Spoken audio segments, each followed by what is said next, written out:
Andrew, thank you. To Anthony Albanese's campaign now, doubling down on Labor's attack, continuing to claim pensioners will be pushed onto a cashless welfare card. Jonathan Lee is in Brisbane. Jonathan, it's certainly a flashpoint at this stage of the campaign, this claim. Kieran, it's an enormous flashpoint, and we know just how damaging scare campaigns can be in this.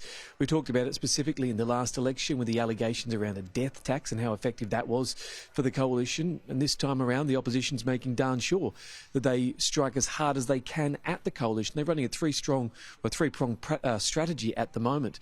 Firstly, accusing the government of being a day late and a buck short when it comes to everything from the pandemic to the bushfires and the floods, and that certainly resonates up here in Queensland. We saw that around Milton and Auchenflower yesterday when the opposition went after the government because they were slow to get on board with the $700 million flood welfare package to assist local residents.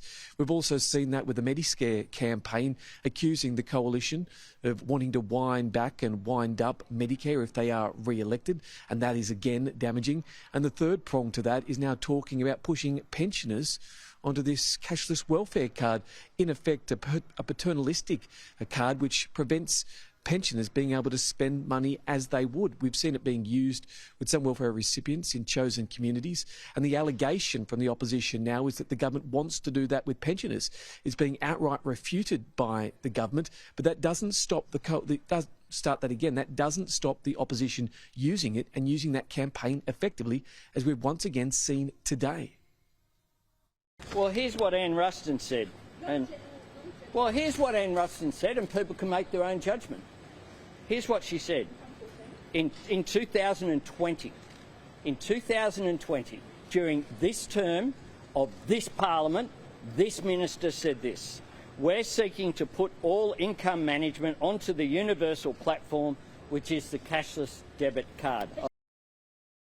The Labor Party is ringing up people, sending out brochures, writing to pensioners and scaring them that there'd be some suggestion that our government would be applying the debit card to pensioners.